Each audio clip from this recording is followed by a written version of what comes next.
Hello, good morning. Good morning. Ipapakita ko sa inyo ang aking mga halaman ngayon dito sa balcony ko.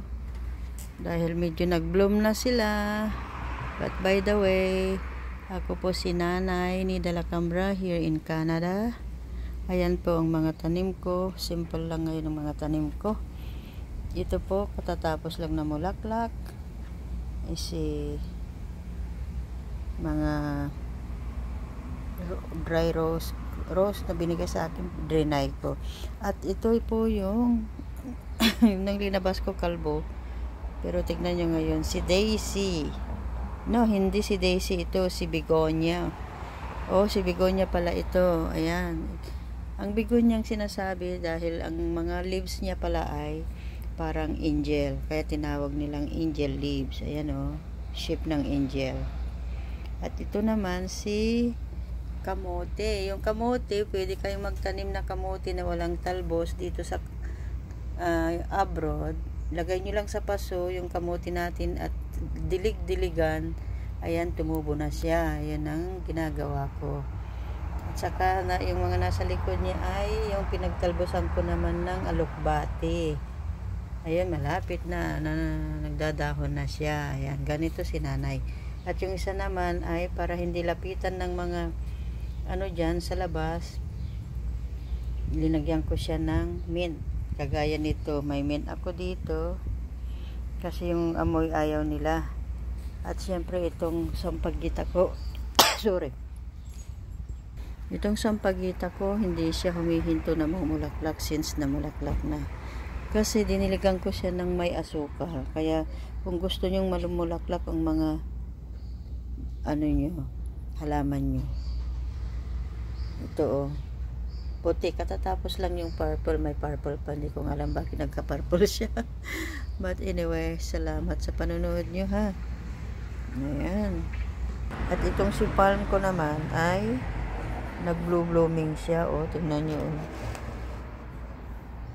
Ayan, sige, mga ibang kapatid niya ay pinamigay ko. Okay, punta naman tayo sa kabila. Linagay ko dito sa baba para maamoy nila yung mint. Dahil umulan kahapon, kaya medyo bloom sila.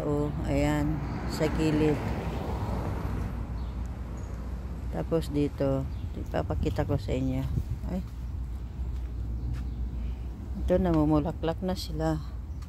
May bulaklak na nga. Halaman lang naman dito sa side by side. Hindi ako nagtanim ngayon ng mga gulay dito para hindi sila pupunta dito, yung mga, alam nyo na, ayaw kong banggitin sila dahil mga sensitive. Ayan.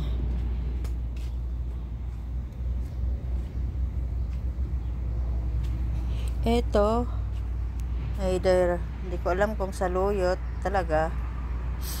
Hindi naman saluyot sa akin. Parang saluyot ng aso, hindi ko. Pero ang daming tumutubo. Dati may saluyot naman talaga kami. Ayan, tingnan nyo ito, ang palaya.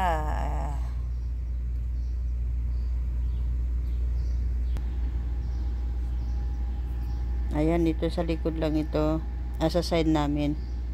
Dati, tinataniman ko ng mga gulay dito. Pero ngayon nga nag-busy ako sa asawa ko. Ito, daming tumutubong parang saluyot, pero ewan ko. Ito yung kamote ko uli. Yung mga pinatubo ko lang ito, ha, na sa Ilocano, bagasti kamote. Mas gusto pala nila itong ganito. Ayaw ko na munang bawasan kasi minsan binawasan ko ng maliliit pa. Ang nangyari, nilipat ko, ang tagal nila. Tapos punta tayo sa kabila. Ito nasira kasi hindi ko na binawasan ko ng mga dahon-dahon kasi nga tinatalbosan nila yung mga gutom, pero ayaw kong magbanggit kung sino sila. Ito kasi parda at saka beans, pero nakatatlo na akong harvest. Ito naman kinalbo ko na kasi kinakain din nila. Ang ganda ng sayote ko, pero ngayon nagtampo na. Kinalbo ko na dahil nga ayun nga, Tapos kamuti uli dito. Tinalbusan uli nila. Inuunahan na ako. But anyway, okay lang. Kamuti lang yan. So, gusto ko ito. Oh, may bunga siyang ano. Maliliit na bunga. Ano tayo? Mga more mint ako ngayon. Kaya galit sila siguro dahil yung amoy. Dito, may mint din ako dito. Oh. Namumulaklak na sila. Pero tignan mo ang mga mint. Gusto ng flies. Langaw. Oh. Gusto pala ng amoy. Ngayon ko lang napansin ha. Ayun, oh, naamoy ng mga langaw. Oh. At least langaw, di ba? Ang aircon namin. Ito kailangan na namin mag lawn mower uli. So ayan mga tanim ko. Watercress ba yan? Basta tinanim ko lang dyan. Umulan kasi maghapon kahapon kaya bigla silang nag-boom. Oh. Ayan yung kamuti ko. Hi! May aso dulo. Hello! Ayan kamuti ko. No! Don't bark. Ito naman yung sitaw ko.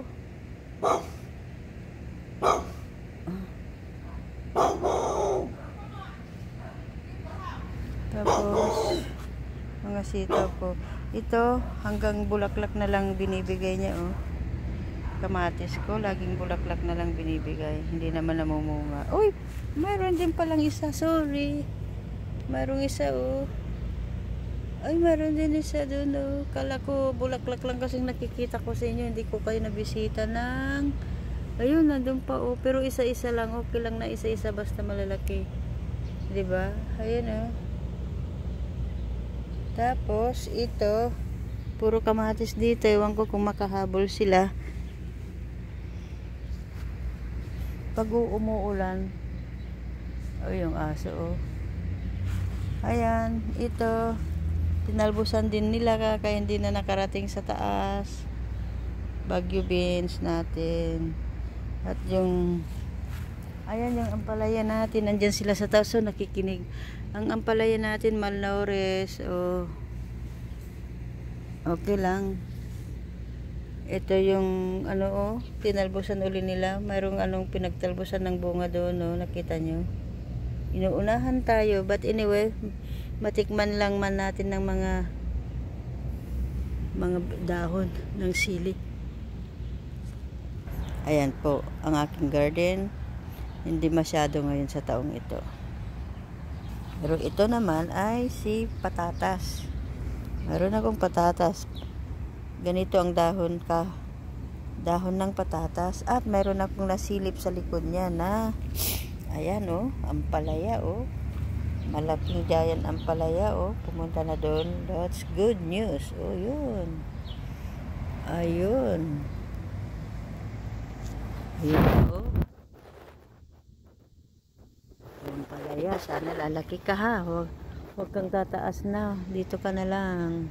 Ikot-ikot ka na lang dito sa rose para hindi ka maisahan. Ayan. Tingnan mo oh. Yung talbos niya oh. Hello. Ayan lang po dito sa likod namin.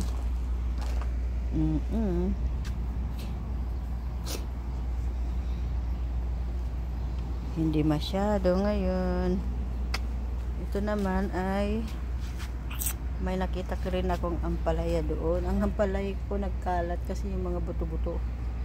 Bigyan din natin yan ng ano halong pagkalatkatan ng Ilocano. Ayan. So balik na tayo sa lakihan nyo mo agad ha sa harap.